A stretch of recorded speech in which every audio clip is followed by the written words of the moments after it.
Olá, sexto ano, boa tarde a todos, professora Sádiva. Estamos juntos para mais uma aula de ciências. E a nossa aula de hoje, turma, é referente ao dia 28 de setembro. E o assunto da nossa aula de hoje é movimentação do corpo humano, iniciando aí o estudo do capítulo 8. Então, para início de conversa, ok? Eu apresento para vocês, né?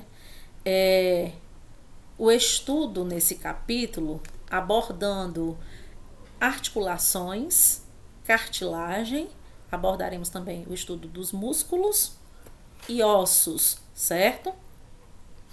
Então, as articulações do corpo humano, elas pertencem ao sistema articular e são responsáveis por muitos movimentos que realizamos no dia a dia. Então, ela conecta os ossos do esqueleto humano aos outros ossos e cartilagens também. Isso acontece nos joelhos, cotovelos, punhos, tornozelos, ombros, né, que fazem parte do nosso corpo. Portanto, podemos dizer que as articulações é o ponto de encontro entre os ossos, possibilitando todo e qualquer movimento do corpo humano. As articulações, elas são classificadas conforme o grau de mobilidade que oferecem. Então, elas podem ser classificadas em 3 tipos, né? A sinartrose, anfiartrose e diartrose.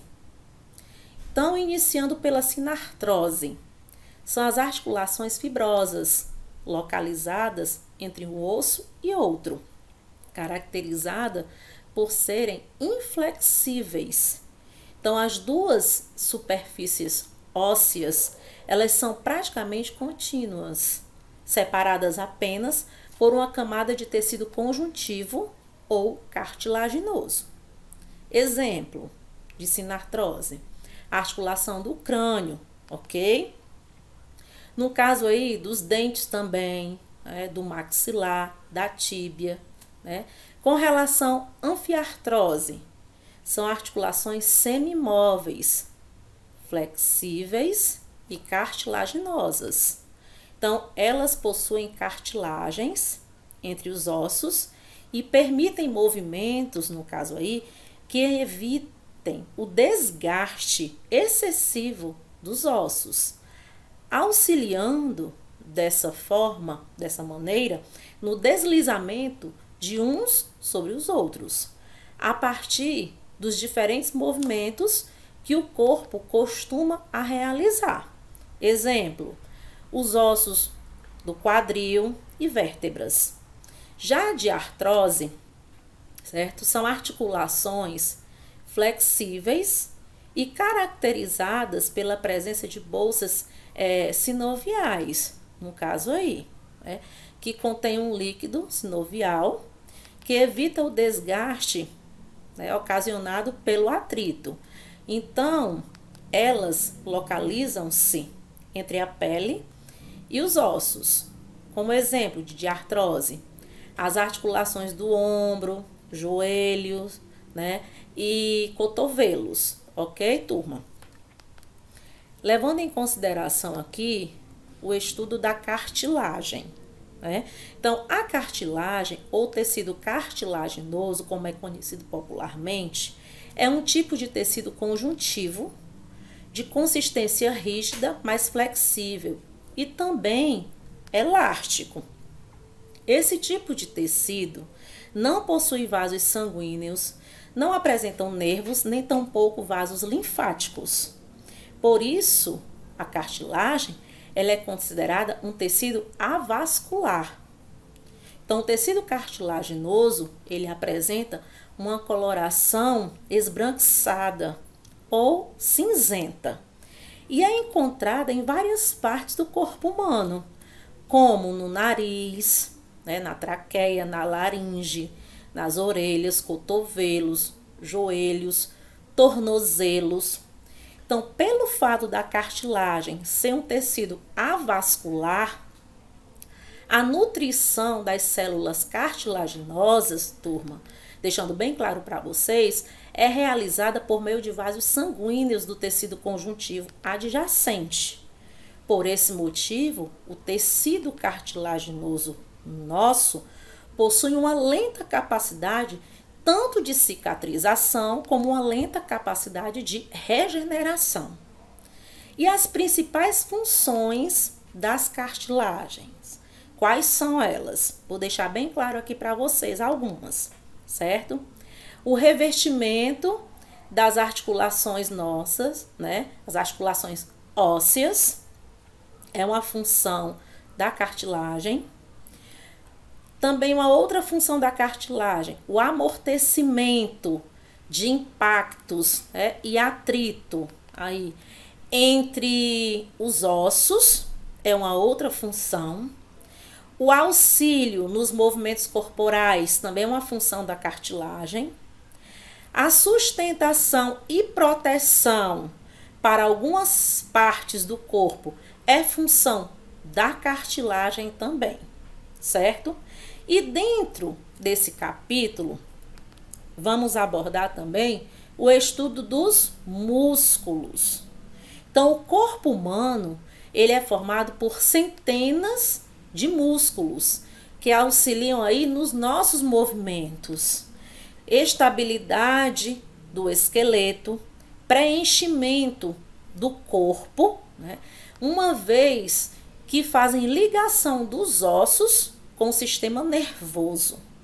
Entre outras palavras, os músculos são tecidos do corpo humano e responsáveis pela contração e distensão das células que originam os movimentos realizados pelo nosso corpo.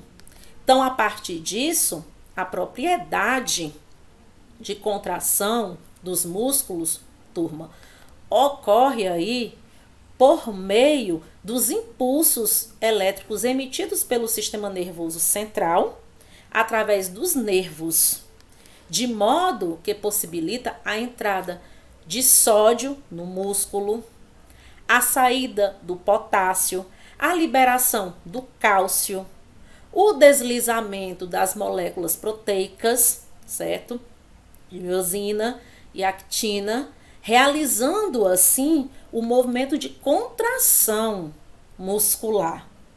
Então, a ciência que estuda os músculos eu chamo de miologia, ok? Não posso também deixar passar despercebido que dentro desse capítulo nós iremos abordar o estudo dos ossos. Então, sempre vem uma pergunta e uma curiosidade de vocês, alunos.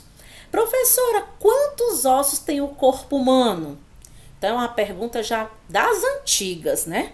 Então, deixando bem claro para vocês que são 206 ossos que o corpo humano ele apresenta para nós, divididos em ossos da cabeça, que é o crânio e a face, ossos do pescoço, ossos do ouvido, certo? Ossos do tórax, formado pelas costelas, vértebras externo, ossos do abdômen, né, que são as vértebras lombares, o sacro, o cóccix, certo?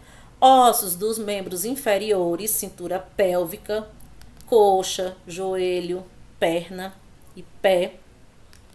Também nós temos ossos dos membros superiores, cintura escapular, braço, antebraço e mão, ok? E deixando bem claro para vocês uma pergunta, né, que alguns alunos também costumam fazer. Professora, quantos ossos tem um recém-nascido? Então, é a mesma quantidade de ossos que tem um corpo humano adulto? Não. Então, assim, um recém-nascido, ele possui mais ossos que o corpo humano adulto. Um recém-nascido, ele apresenta cerca de 300 ossos. Uma vez, assim, que algumas regiões da cabeça do bebê, chamados, né, aí de moleira, Com o passar dos anos, elas se unem formando um só osso. Tá bom, turma? Então, eu vou deixar registrado aqui para vocês um grandioso abraço meu da professora Sádiva, né? E até o nosso próximo encontro. E o nosso próximo encontro será voltado para a revisão de todos os assuntos que já foram abordados anteriormente. Até logo, turma!